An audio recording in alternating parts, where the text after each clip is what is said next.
Sekali waktu kakek pernah bercerita tentang PKI di Nusantara. Dahulu masyarakat dituduh penjahat oleh propaganda Orba. Penjarakan atau dibunuh. Banyak media yang dibredel paksa. Yang harusnya melindungi jadi memanen nyawa tak berdosa. Lalat berpesta atas tumpukan mayat, gagap terkapar lelah bersuara. Dari Kalimantan hingga tanah Rencong Aceh, dari Madiun hingga tanah Ternate, Bunglon bersiul bapak pelita main belakang politik rente. Masih ingatkah peristiwa berdarah 7 jenderal di bawah tangan Cahilet Kol Untung dan Cakra Birawa?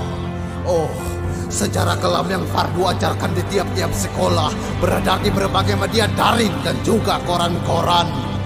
Hei, ulangi kami kepari dengan suara pena bersenapan.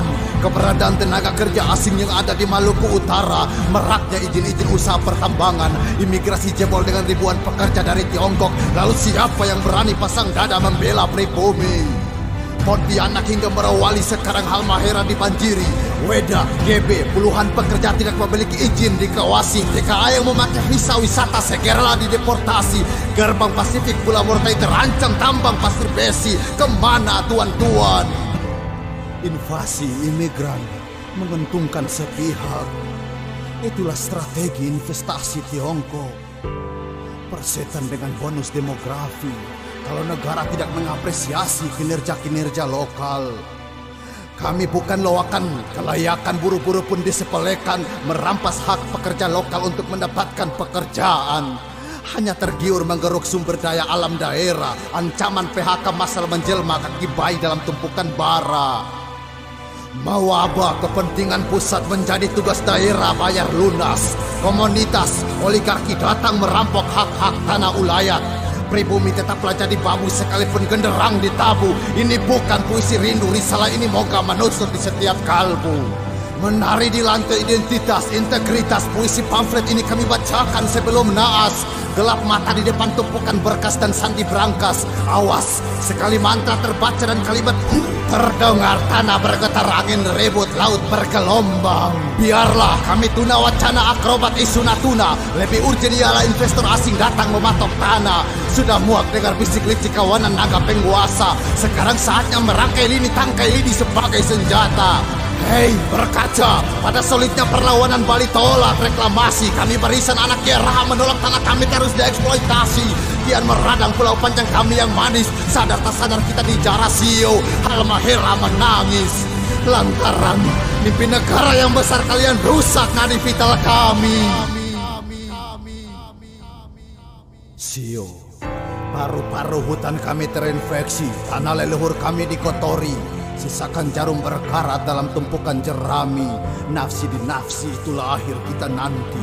Bersiaplah, kontrol diri DRI. King Life.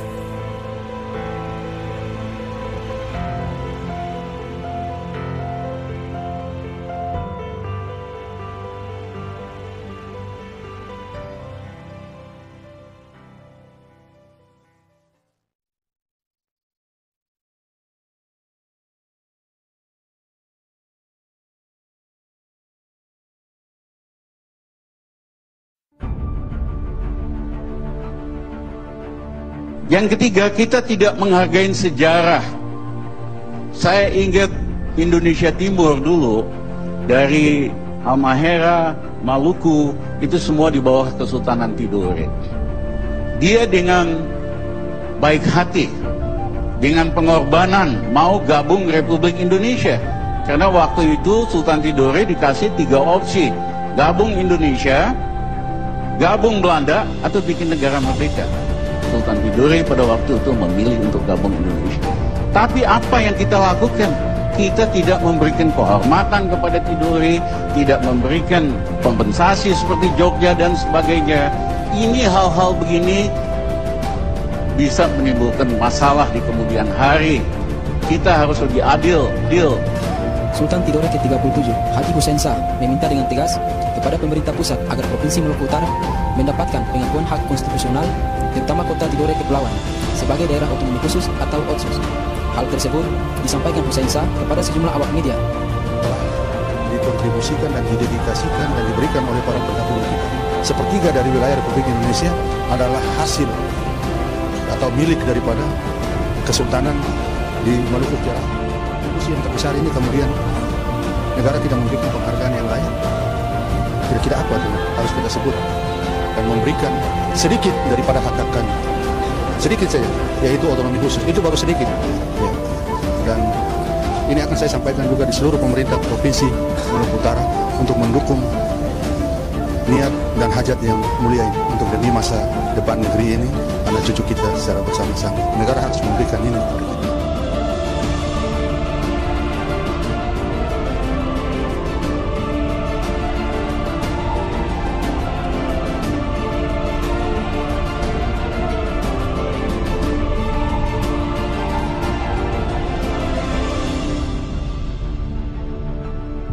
Agustus yang ramai, pejuang cuman sehari dihargai, menyemai Sabang sampai Merauke, merah dan putih dijumpai. 17 Agustus, Indonesia berduka mengenang para pejuang, juga bersukaria melepas diri dari penindasan dan penjajahan. Usai memperingati 72 tahun Indonesia dan kata merdeka, selesai mengibarkan sang saka di langit Nusantara, mari kita jedakkan dulu wacana mengenai ibu kota.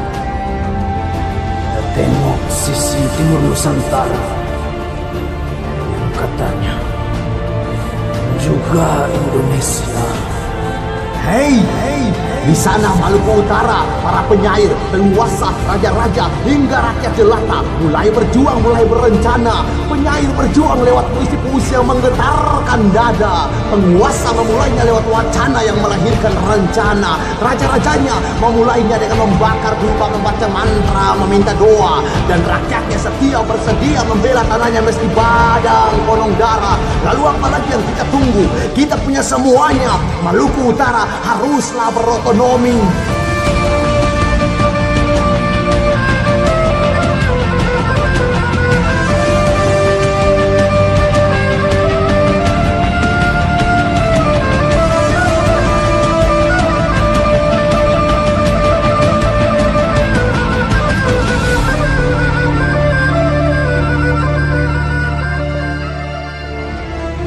Problematika Indonesia menawarkan berbagai aspek yang lazimnya menindas, mendiplomasi berbagai sumber daya di tiap-tiap wilayah, memaksa rakyat membayar pajak meski melarat tidaklah menjadi alasan bagi negara.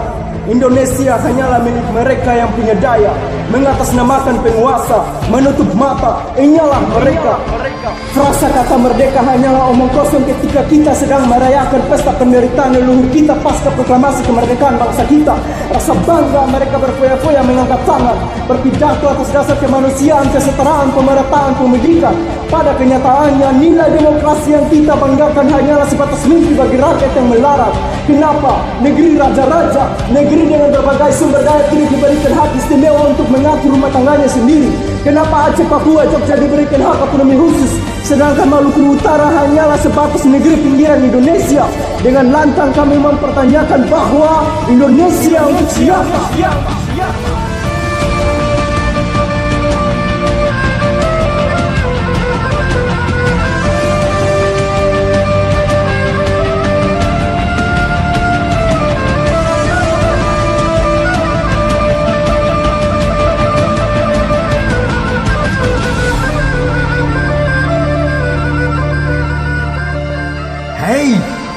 Sejarah hanya sebatas dongeng untuk membedohi yang muda. Geraha berdarah-darah tapi Jawa yang berjaya. Garuda di dada tidak sesetia Goheba kepada raja-raja. Sejarah di penjara, wangi sen kepala tercium dari jas penguasa. Perjanjian Malino adalah bukti bijak dari leluhur kami.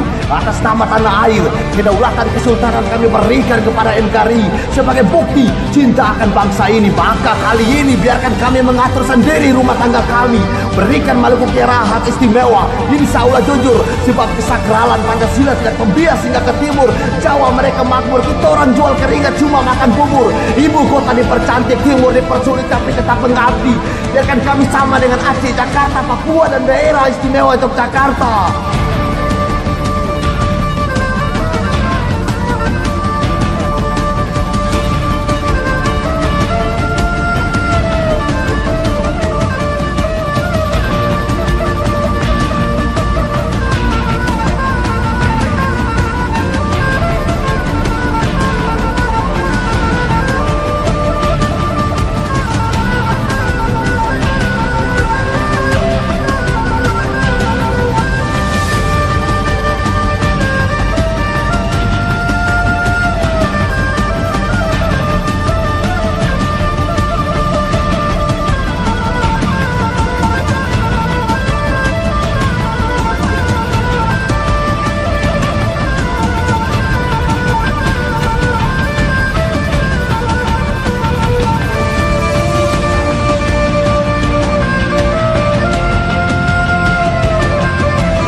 Setangkai mawar untuk Indonesia, taburan cempaka di atas tanah Nusantara adalah simbol tanda duka dari kami untuk Indonesia, entah sebagai penghormatan atau salam perpisahan.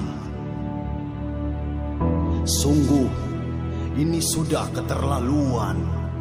Air mata di Papua belum selesai kita kerimkan. Kini tangisan anak-anak Riau melawan kabut asap masih terdengar lantang, sedang investor bertukar tawa dengan segelas kopi di atas meja makan. Republik Sintim, perwakilan rakyat tak serius berunding. Pancasila sebagai dasar negara menjadi sangatlah tak penting. Revisi Undang-Undang KPK dan rancangan KUHP tak pantas diterima. Jangan bikin negara ini menjadi lautan darah. Hei, cukuplah Timur Leste menjadi pelajaran. Kita butuh perenungan, atau anak-anak Nusantara akan melarikan diri dan memilih merdeka secara terang-terangan. Hentikan kegilaan ini dari sekarang. Jika tak mau Nusantara terpecah belah karena kebijakan para kawanan setan.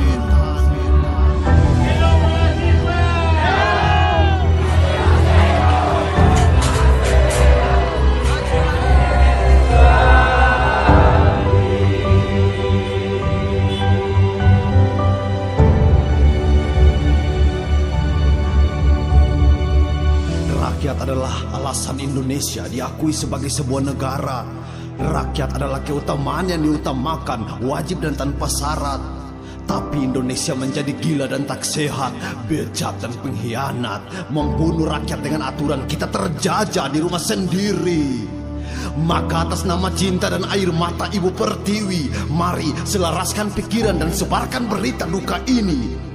Restu dan doa-doa para moyang masih setia bersama kita. Persetan senjata dan gas air mata, kita sudah lama terluka. Bajingan. Kita berangkat dari jeritan tanah Papua. Kekacauan ada di mana-mana. Media dan informasi diblokir, katanya itu adalah sebuah solusi. Riau berperang melawan kabut asap. Langit-langit mulai gelap. Selamat tinggal rumah para kawanan penjaga paru-paru dunia. Lalu lahirnya rancangan undang-undang setan, tapi kita masih tetap memilih diam.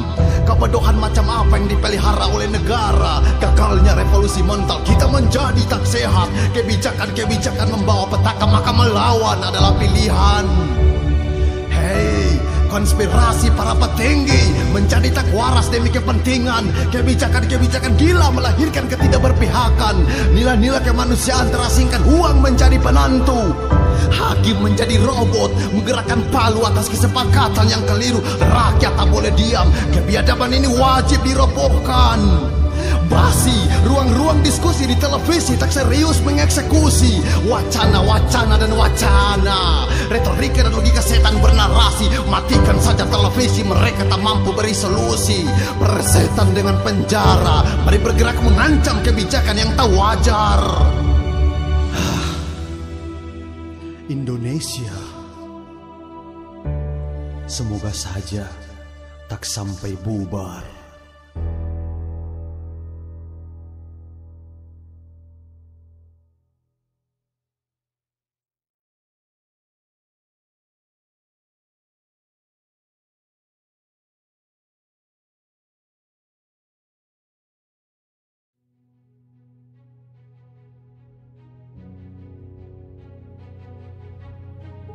Mari buka seragammu, simpan identitasmu, lemarikan agamamu.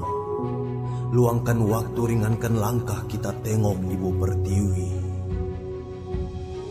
Tunjukkanlah kalau Garudamu, Garudaku masih di dada. Yang muda, bicaralah, mari kawal rancangan undang-undang HIP. Kita berangkat dari niat yang satu atas nama persatuan, ketuhanan yang Maha Esa, kemanusiaan yang adil dan beradab, persatuan Indonesia, kerakyatan yang dipimpin oleh hikmat kebijaksanaan dalam permusawaratan perwakilan, dan keadilan sosial bagi seluruh rakyat Indonesia. Maka Pancasila tak boleh dilumpuhkan. Kita mesti lebih banyak menyerap aspirasi rakyat demi kepuasan harga diri bangsa yang kuat berdaulat. Pancasila tak boleh patah, kita sudah terlalu lama berdiam. Ini perlu perhatian kita semua yang masih merasa Indonesia. Kami rindu mahasiswa dan yel-yel keberaniannya di sepanjang trotoar jalanan. Kami rindu para tokoh-tokoh Indonesia yang jadi panutan anak-anak muda. Kami rindu semangat persatuan rakyat untuk membela Pancasila. Kami rindu suara-suara kebenaran dalam melihat polemik rancangan undang-undang HIP.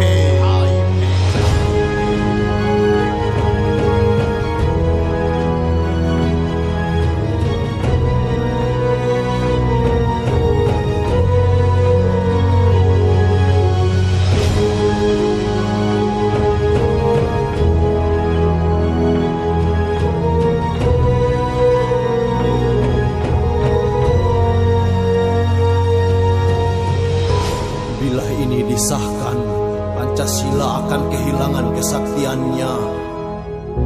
Kita kehilangan identitas mewakili semua pencinta Tuhan. Kita kehilangan persatuan dalam kehidupan berbangsa dan bernegara.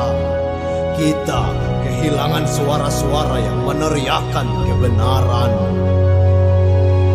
Rancangan undang-undang HIP melemahkan NKRI. Sampai ini terjadi, kita adalah generasi yang termasuk mencoba mengkhianati Bapak Proklamasi dan para tetua di lembaran sejarah.